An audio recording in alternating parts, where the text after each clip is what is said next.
Saber4 here. We're going to be looking a little bit more at spoilers again this week. This is part 3 of the spoiler series for Legends of the Force.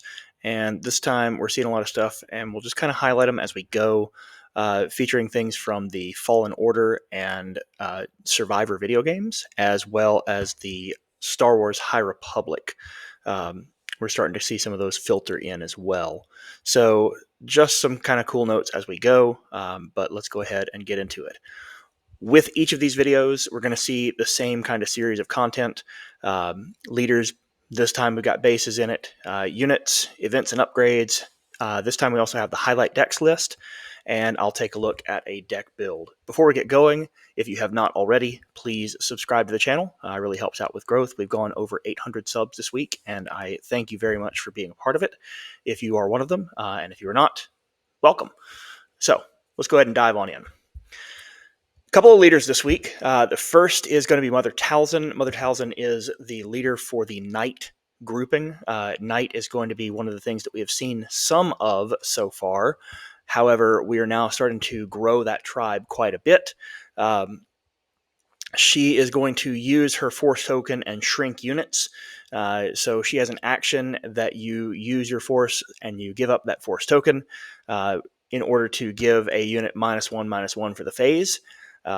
She is a 5 deploy and is a 3/7 on 5, which makes me a little bit sad for Revan, because Revan is also a 5 deploy but did not get 7 health. And she got an aspect to go along with it. And so that's, kind of big when you look at things. On attack, she can give a unit -1/-1 for the phase. So in a single turn, she could, on her flip, use the Force, give something -1/-1, flip to her leader's side, attack, gain back the Force token, and give something another -1/-1. Larger body than Revan, like we said, also includes the Vigilance aspect. She does not have Restore, but she has the same attack, and gives her units a little bit better path to surviving trades. Revan is going to give them back an experience token and does not require using the Force. And so we have a little bit different action here out of the Knight clan leader. Kit Fisto, heroic aggression. We have a Jedi dependent leader. We're seeing a lot of Jedi in this set and in play, and Kit Fisto is going to look for those Jedi being in play. He has a very good leader side ability. You basically, as long as you have attacked with a Jedi unit this phase, which, as we said, there are plenty of Jedi, you have Daring Raid built into his card. So action, 1 cost, exhaust and deal 2 damage. The only thing it can't damage is bases, but that is literally Daring Raid built into Kit Fisto's leader ability. And relatively easy to trigger, a very easy build around, as we're seeing a plethora of Jedi dropped into our set. His payoff is not wonderful. Yes, he is Saboteur, but he is a 1/6 that gains +1/+0 for each friendly Jedi. Comes out on 5, has that smaller 6 health pool.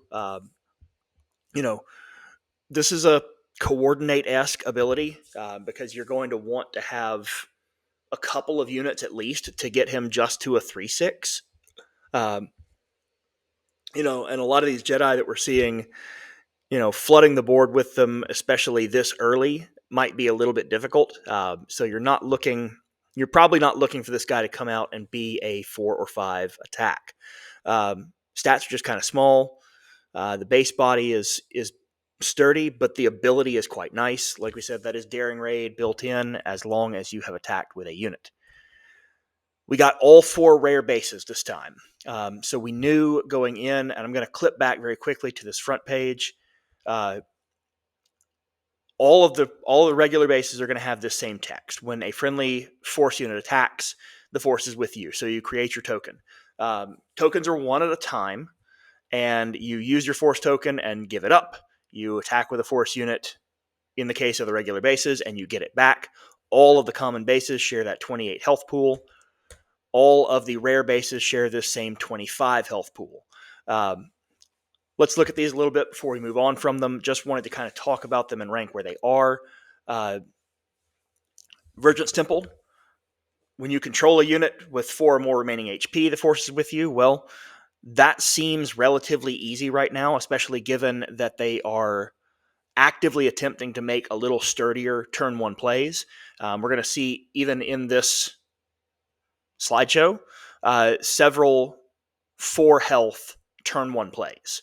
And so it's going to be a lot easier, I think, to have something with 4 or more remaining HP. And so this is going to be a Virgins Temple that gives you a force token on a fairly regular basis. Mystic Monastery is just take an action and give yourself a force token, no more than 3 times a game. This also seems very solid. Is that worth trading off ambush or something like that? I don't know. But this is if the force token is something that you're going to be using and you're going to be using it out of a green base, but you don't know where you're going to attack with your Jedi necessarily, then this could be quite strong. The other thing that I kind of see with this is that, we have seen that the force token is valued at roughly 1 resource. Timely intervention exists, so do a ton of force traded units. And so if you are building heavily around things that use the force token, you are probably using a lot of units that are force for those payoffs. There's a good chance that Mystic Monastery is not more useful to you than the regular base. Just depends on how you're built and whether you're going to be able to ambush in with those units reliably. The Temple of Destruction, also, relatively useful. This is kind of Cassian's ability, if we remember back to Spark of Rebellion. As long as we deal 3 combat damage to an enemy base, we create the force token. This is not bound by turn. And so this is one of those that this could be really interesting, especially if we're talking about wanting to be able to use the force multiple times and being very aggressive with it. This could be very strong. We go out, we use our force token, we deal 3 combat damage to a base, we get our force token back, we use our force token for something else, we deal 3 more combat damage to a base, we get a force token back. And so this could be something that is very powerful in red. It just kind of depends on what we've got in the set. And then finally we have the Tomb of Irlam. I'm not really thrilled about this one, to be honest. Exhaust a friendly unit and create a force token. This is one of those that, exhausting an enemy unit is nice. Exhausting a friendly unit is less nice. And does that grant you enough value to be worth exhausting your units and kind of taking yourself down in action? Remains to be seen. We'll see as we get more force payoffs and as we get more use of force tokens, exactly how beneficial that is for its trade-off. But those are the 4 rare bases, and so we now have all of the context for the standard, regular aspect bases at 28 health with identical text, and we have all 4 of the aspect-based rare bases and their text. So we know kind of where we can build around if we are using that force token regularly. I said Knight got quite a bit. There's actually one more beyond this, or a couple more beyond this, but here are some of the ones that were released together, and these kind of play together, so we'll talk about them in one slide. We're starting at that 2 cost, and 2 cost with either 2 health on the Night Sister Warrior or 4 health on Karis.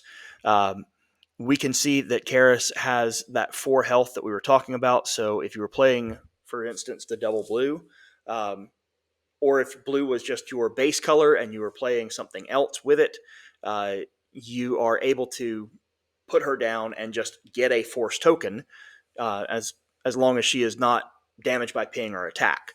Because, here's a 4 health turn 1 play. And if you use the force when she is defeated, you can give a unit -2/-2. So you've got some interplay there to be able to really shrink down a lot of units if you're talking about Karis plus Mother Talzin. Um, Talzin's Assassin lets you use the Force and give a unit -3/-3, and that's a when played ability. As we said, the Night Sister Warrior draws a card. The thing about this is that they all play together with Old Daka, who, when played, you may defeat a friendly knight unit not named Old Daka, then play that unit from your discard pile for free. And so we can get back our when played effects, and we can get back our when defeated effect. We can use the when defeated. We can use either one of them immediately because we're going to be able to. That's a then and not for the remainder of this turn. So you are using Old Daka.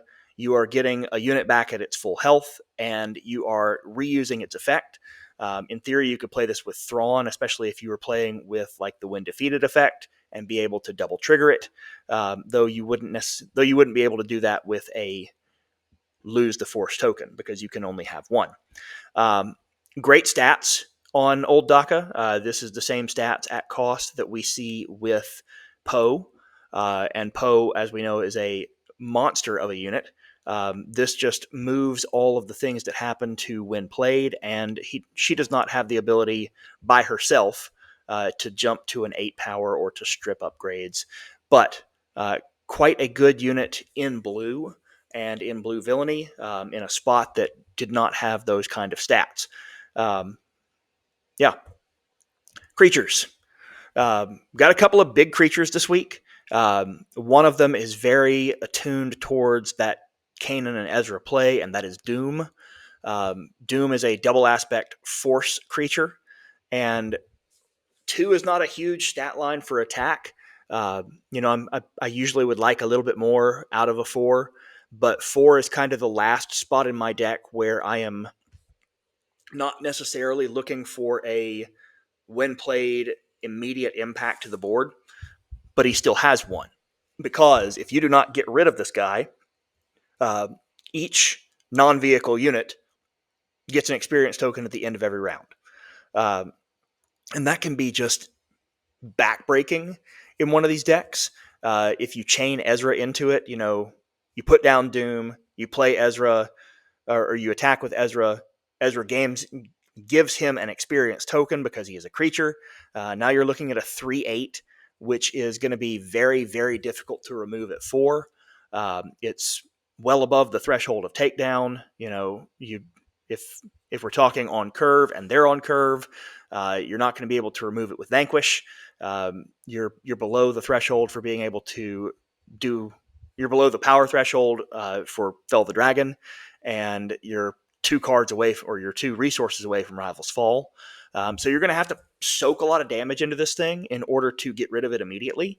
But it's going to make your whole board bigger.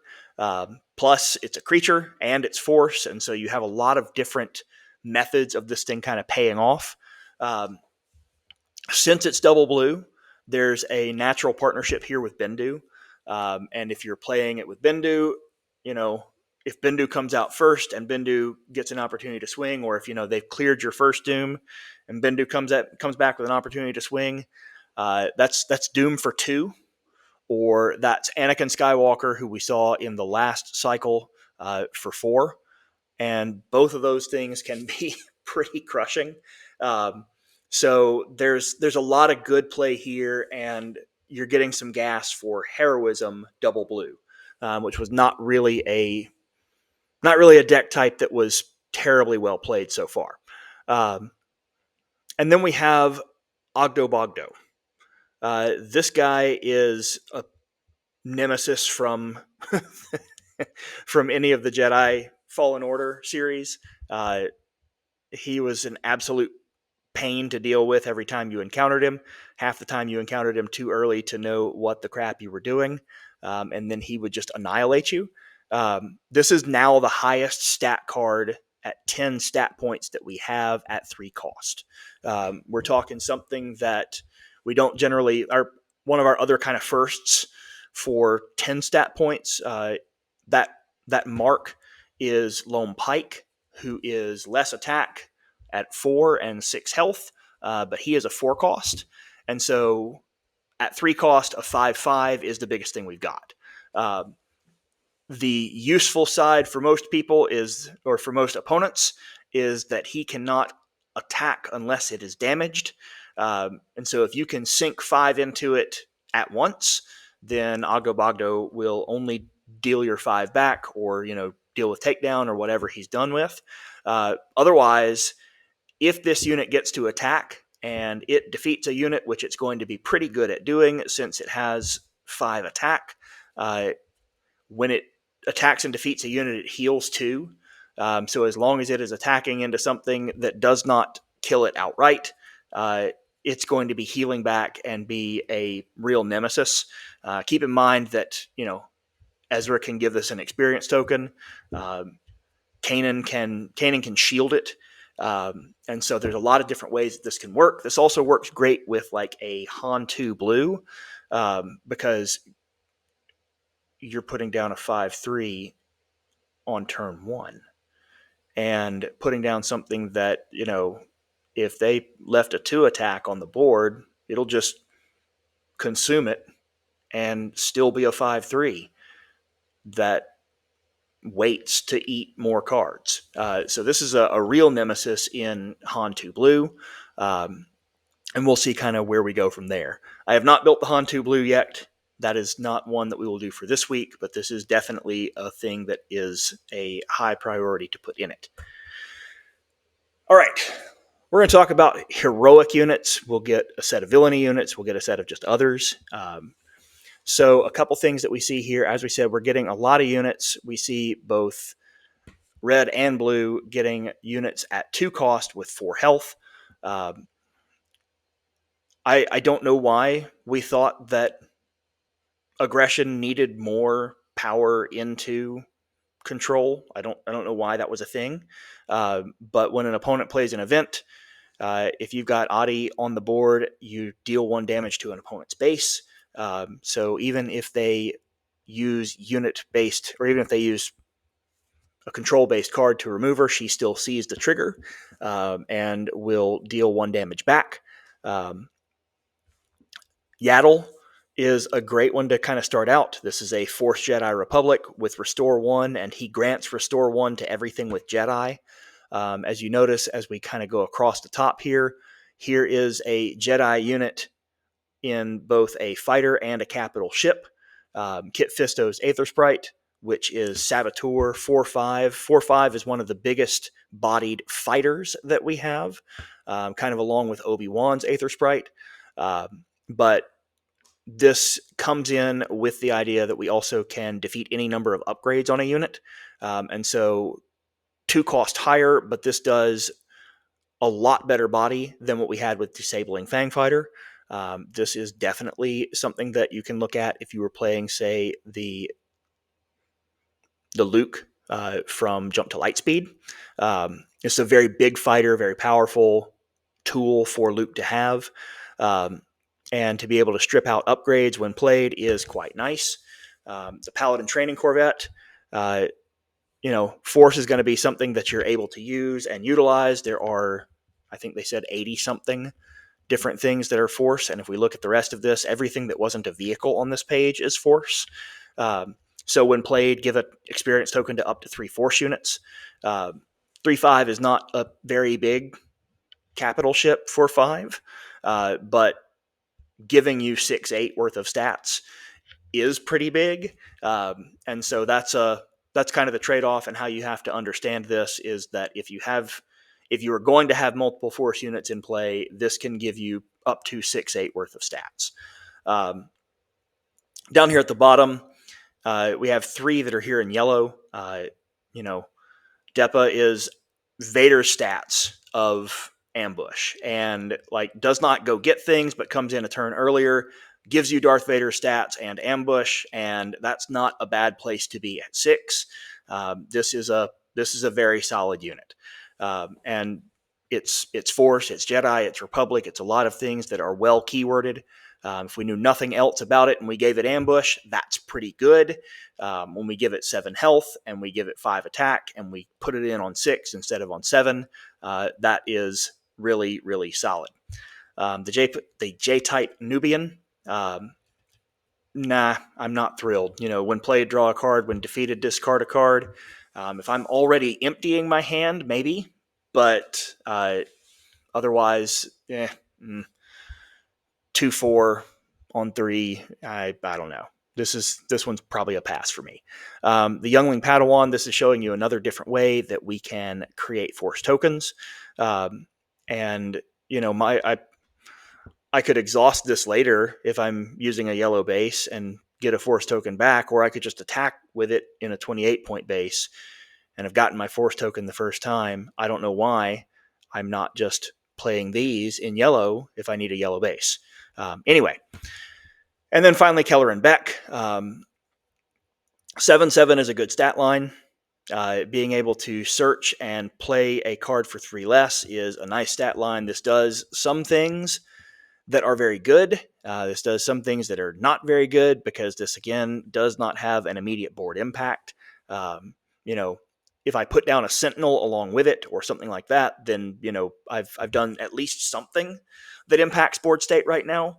7/7 is nice stats, but at that cost, I am typically looking for something that impacts the board right now. I want ambush. I want something that, Luke Skywalker is able to defeat a unit. Darth Vader, Darth Maul, able to come in and ambush. Even Depa over here is a little bit lower statted, but comes in the turn early, has the same 7 health, is able to ambush, and is able to clear things out of the way. Maybe, and Heroism doesn't have something like this, so there's some room for it, but we'll see. Villainy. I said we would see another knight unit. Here he is. Thralls of the Coven. This guy is probably best if you find a way that you're going to play Grand Inquisitor, because he is a 3/7 for 5 with Raid 3. So this guy is going to attack for 6, and if you can, there are many things that look at 3 cost as a thing that will ready. He does not have the Force trait, so he is not going to be granting you Force tokens, but that might not be important depending on what you are doing. Strike Ship. The exciting part here is that we see Nile on it. And if you have gone through any of the High Republic series, that's a pretty interesting thing to see. Raid 3, okay, great. But this is a worse TIE bomber that I've got to put something on in order to get it overwhelmed. Kylo Ren, a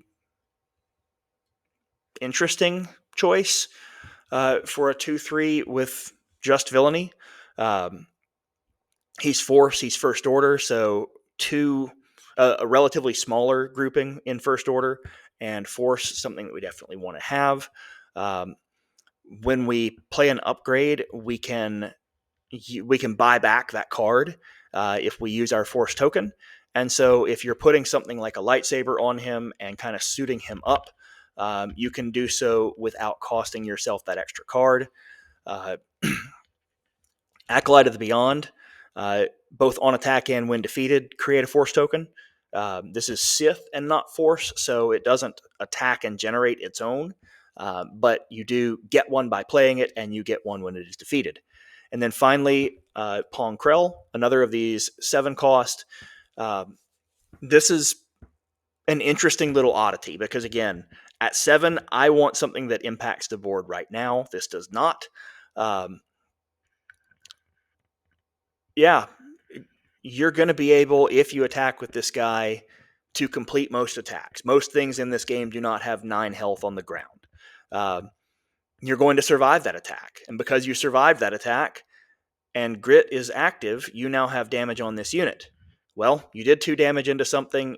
Let's say you took 7 back.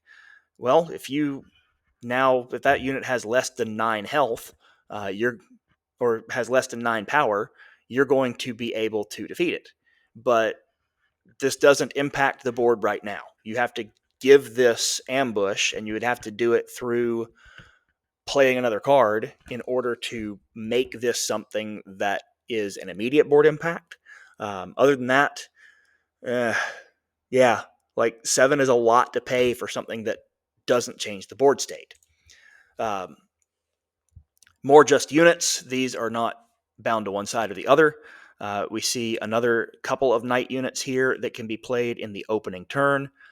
Hidden mechanic being put on Witch of the Mist, and the infused brawler coming in as a 4/4. And every time that you complete an attack, he shrinks.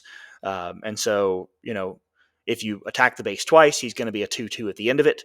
But he's going to be able to, possibly grant you 2 instances of a force token. A 4/4 in your turn 1 play is definitely never bad. And so this is an interesting spot, especially for aggression, because that's the new biggest unit you can play. Maz, a lot of force. She's mono green. She's not in. She's in Underworld, so she's not force herself, and she is not in heroism or villainy. And this is giving your much like the Fleet Lieutenant gave Rebel units. This is giving Force units a Fleet Lieutenant, and a Fleet Lieutenant with better stats because she is a 3/4 instead of a 3/3. The Village Tender, we finally see an Ewok. We got Hidden on it, and we got Restore 1. This is going to be one of those that is just, you're probably going to be able to swing once at the very least and just annoy somebody.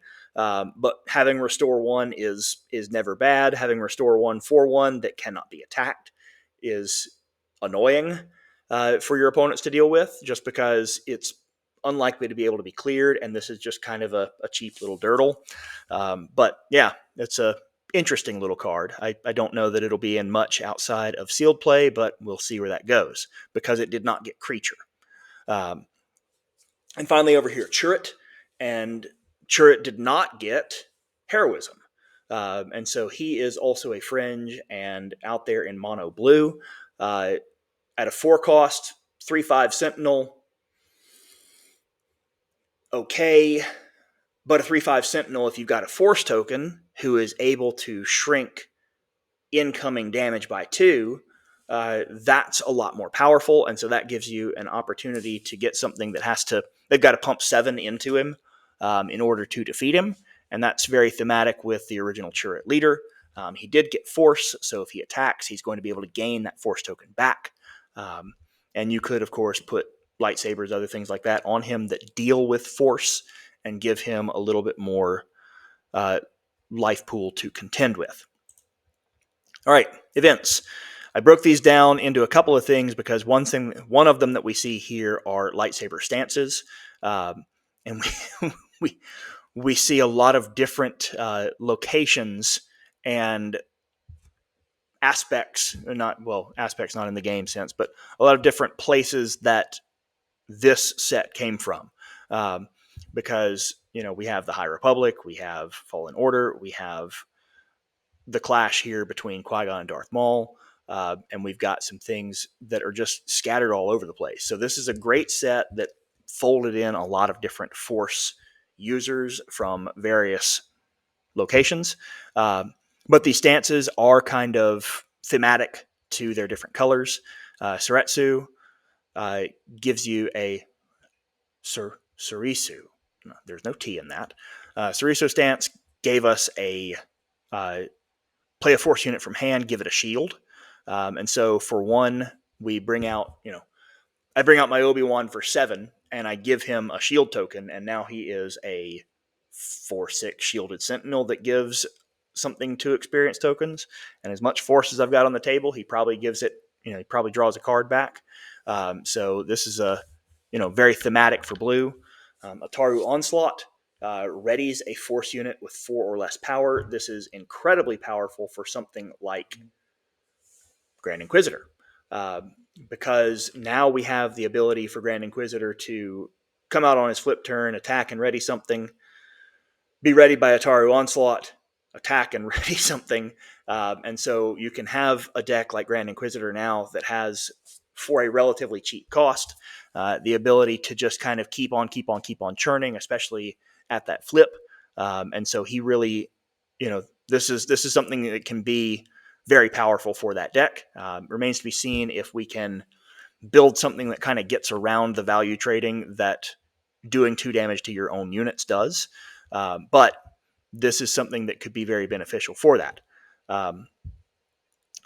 Shin Fury or Flurry grants ambush and protects 2 damage. This is a, pay 1 extra. This is we got timely intervention in yellow, but we got timely intervention with a force unit, and it prevents a little damage from it. We also see Cal Kestis on this, and so the locations and games and places that we're pulling in these cards into this set is pretty diversified. This is a great get for yellow. I don't know why all the gas is always in yellow, but here it is. And while thematic for cunning, holy crap, yeah, this is a wonderful card for yellow. And then Nemean Strike, attack with a force unit. This is dogfight for a force unit, except that it adds to power. So if you have anything, especially if you have anything that you've been able to grant overwhelm, I haven't yet wiggled this in to the third sister deck. I haven't yet wiggled this into the third sister deck, but there are places where you're granting these things overwhelm, and there's a lot of force units in there, and so if you're granting them overwhelm and being able to swing again +1/+0, I don't care about running over units. This is great. Darth Maul gets to attack, or Maul gets to attack at 8, and can't attack a base. Great, he was going to run over a unit anyway. He can do it even if he's exhausted. So on the 8 resource turn, you ambush in Maul, you take out a unit, you come back and you strike, and so Maul plays again and plays through for 8. This is a great card for that. Like I said, this is dogfight, same cost. Same can't attack bases, except that now we have a bonus to force units. Some other events, luminous beings. As much force units as we have, this is a 6 cost, and so thankfully it's somewhat late in the game because giving up to 3 units +4/+4 for the phase is just disturbingly powerful.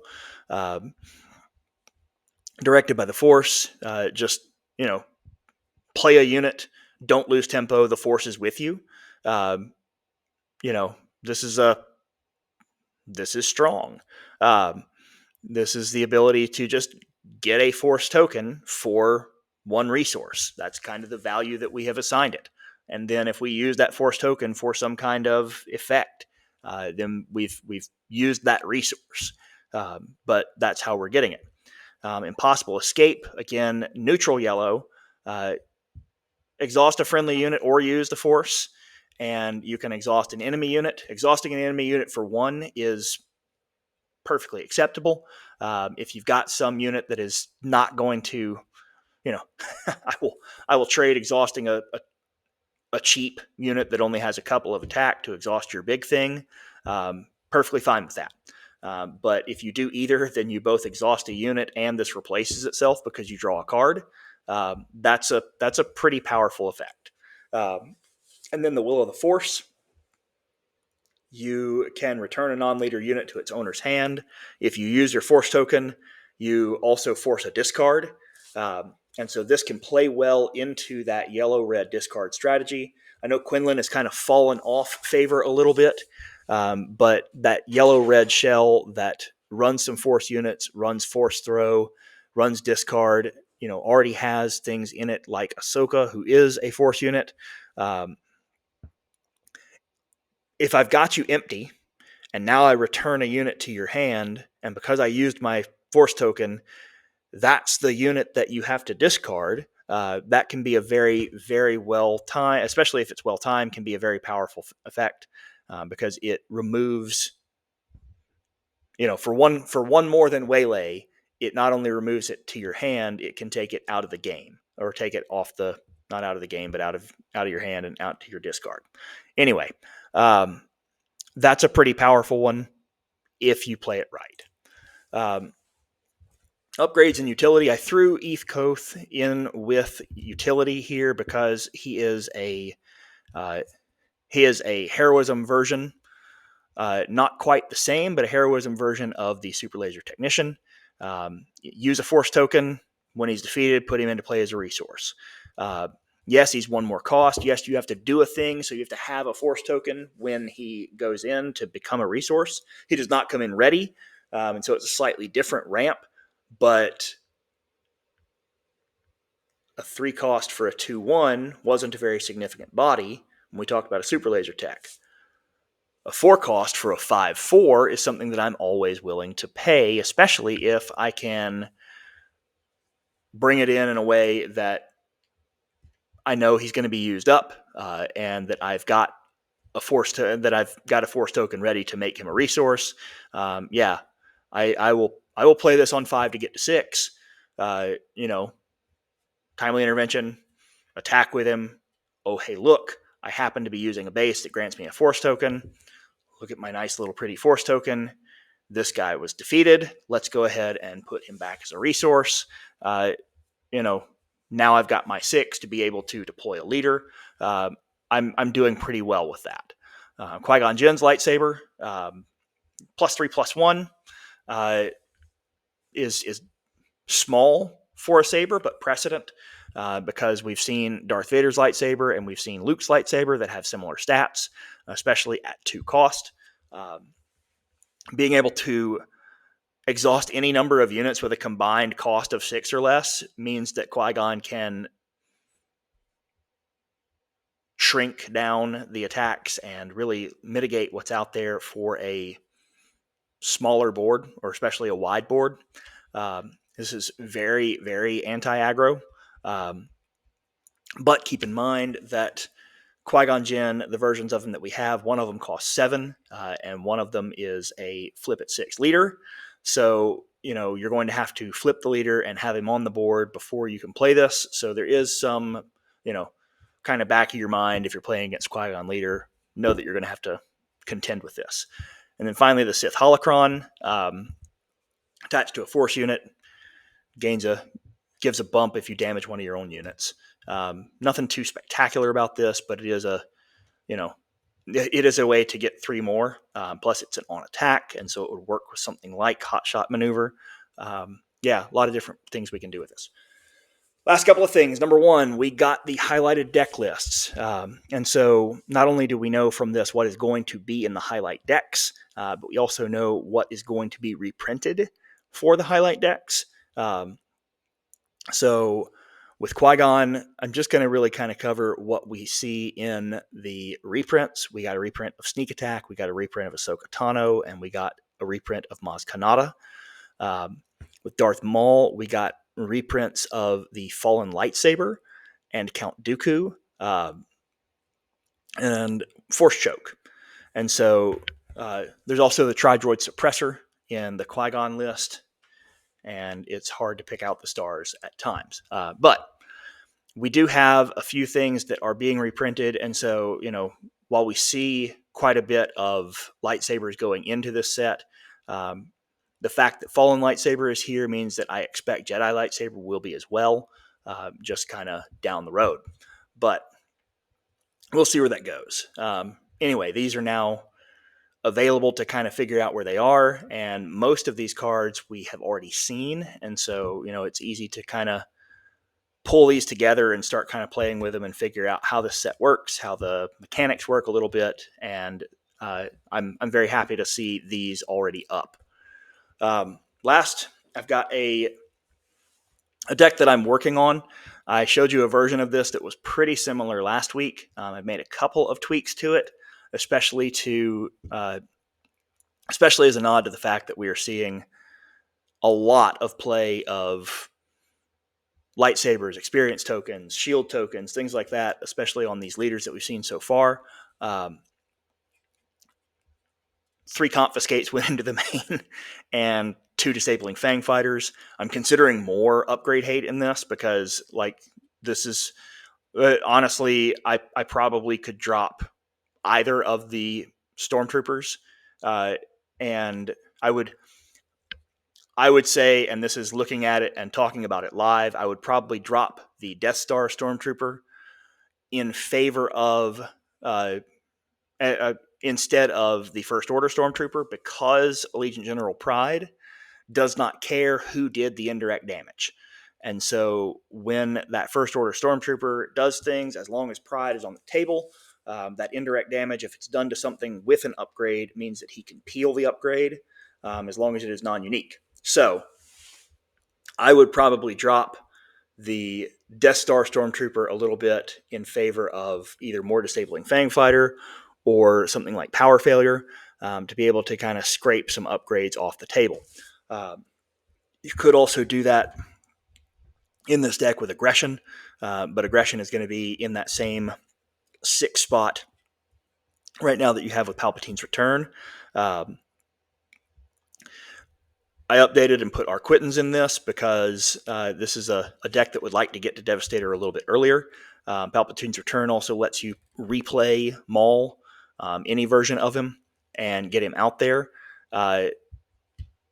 I have found in playing this that being able to put Darth Maul down hidden and make it where he cannot be attacked immediately is an incredibly powerful thing, especially if you are able to do that and then claim. Because if you can do that and then claim, your opponents are maybe expecting you on that turn to flip Third Sister. And if you don't, and instead grab initiative and are able to come back with Darth Maul's lightsaber, then holy crap, you've got a 9/8 that attacks 2 units and does overwhelm. And that can be just absolutely backbreaking. So this is what I've got so far, and I've told you kind of as I'm looking at it live, with the amount of upgrades that we're seeing, that's probably the change that I would make, and we'll look to do so as we kind of look into the next couple of weeks. Anyway, let me know your thoughts. What are you seeing? What do you think about the Legends of the Force set as it is coming out? We'll be taking a look this weekend at any of the PQs that are going on, regionals next week in Minnesota, and then after that is a PQ that I am doing here in South Florida. So that's what's happening. Thanks for watching, and we will see you next time.